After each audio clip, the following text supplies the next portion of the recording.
out of its way, just get out of its way, just run.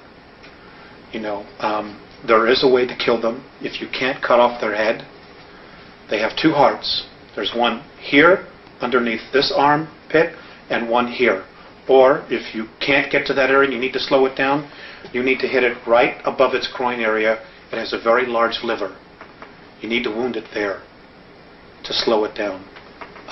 It is not something where man-to-man combat you're going to be able to deal with, because they apparently have the strength of 12, 15 men.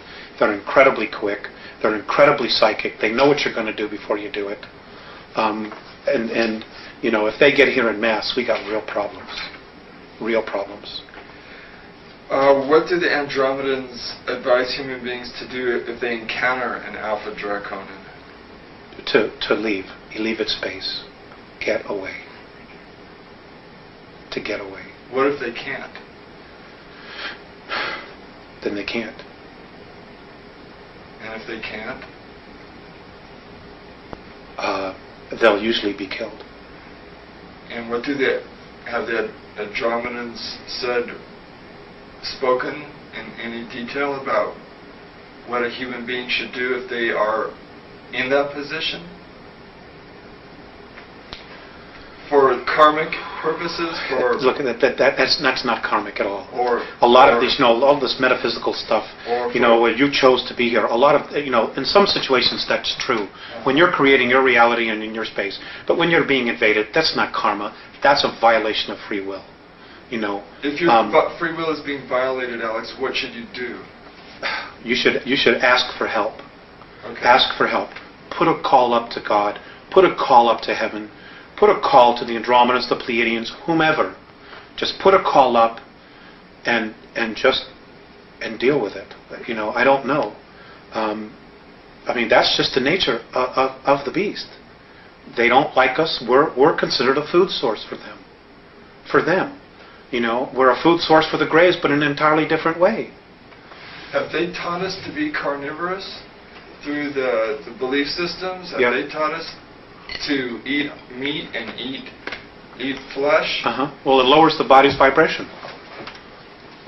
It lowers the body's vibration. So, if our body vibrated at a higher length, we would spiritually be evolving regardless of what our religions were teaching us. And they can't have that. They can't have us being free. They can't us not being in control, because then we're responsible for ourselves. So as we move away from eating meat and more towards vegetarianism, we begin to raise our vibrational level and break this cycle. It helps. Not everybody has to stop eating meat. It's not an absolute requirement. It certainly helps. But some people's belief systems will be that they just need a piece of meat. And for whatever their reasons are, that's fine. If you want to eat meat, that's fine. But you know what? Feed your mind. Feed your mind with spirit, with questions about existence, about what it is we're doing here, why we're here, what the hell is really going on. Why is it that I have all these material things and I'm still miserable in my life? Well, I know that a lot of people with questions, where are some of the truthful answers? You mentioned one book, The Gods of Eden, that you felt really strongly about. What other sources are there that you feel that we have access to, aside from our inner selves, which is actually the best place to probably begin looking? But are there other starting points that people can use that you know of? I mentioned Gods of Eden.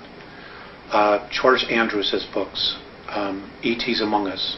There's a lot of information in there that not only deals with the E.T.s, but also the world political government, which right now is very dangerous for humanity, because it's part of the Great Plan.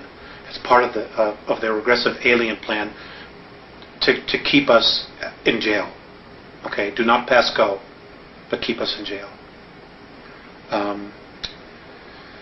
Oh God, suddenly I draw a blank. Okay, just as you think about it, interject it into the conversation. Okay. You mentioned throw the television out. Are television programs conditioning our youth into accepting these hostile beings, do you think? Or is that just human beings doing anything for a buck? I don't necessarily know. I don't know. But the violence is desensitizing. Violence is just a way of life now. We've been taught that. We've been programmed that violence is just a way of life. So when we see really violent acts, oh, that's too bad. Well, you know, honey, what's on Channel 7? Or what movie are we going to rent tonight? You know, that's what it's come to. And it's wrong. It's absolutely wrong. There is no reason that any of this has to occur at all. It really doesn't. And a lot of it is the responsibility of the people. Because if the producers in Hollywood are going to make movies like this, and we're going to go and buy the tickets, well, they're going to be motivated for the buck to continue to make these kind of movies. Where if they spend $20 million and nobody buys a ticket, they won't be making those kind of movies. So it comes back to people taking personal responsibility for what they think, what they want to believe, and what it is that they want to create. Do the Andromedans really feel that we'll be able to reach that window? Right now it's undecided. And that's the scary part. They don't know. What would help push it forward? I don't know. I really don't know. Except for just, start listening to people that are talking. Start really paying attention to what's going on. My grandfather used to have a saying, believe nothing that you hear and half of what you see. I wouldn't believe a thing that comes out of Washington, D.C.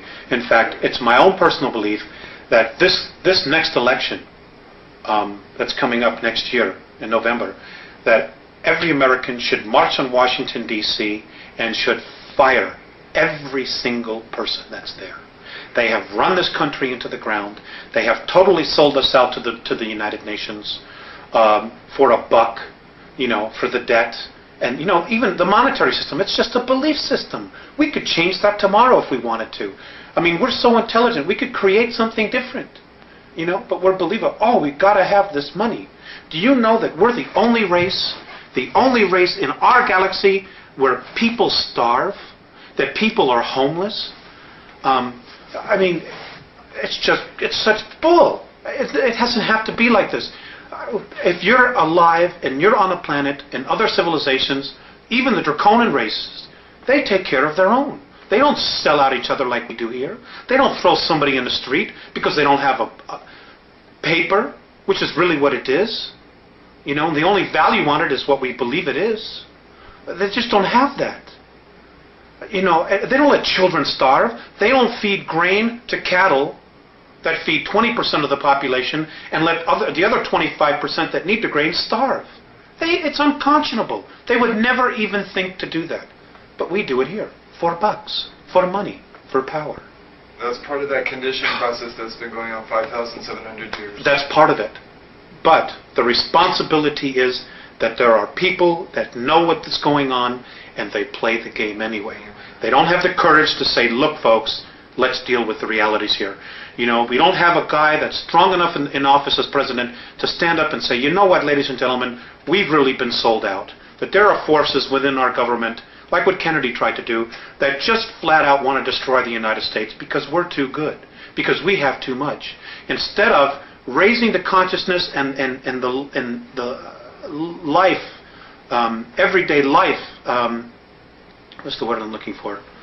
A standard of living of instead of raising the standard of living that we have globally, they would rather just destroy the United States, destroy our standard of living, so that we're comparable to everybody else. So now everywhere is a third world nation, and that's exactly what they're doing, and they're doing it for power, for greed.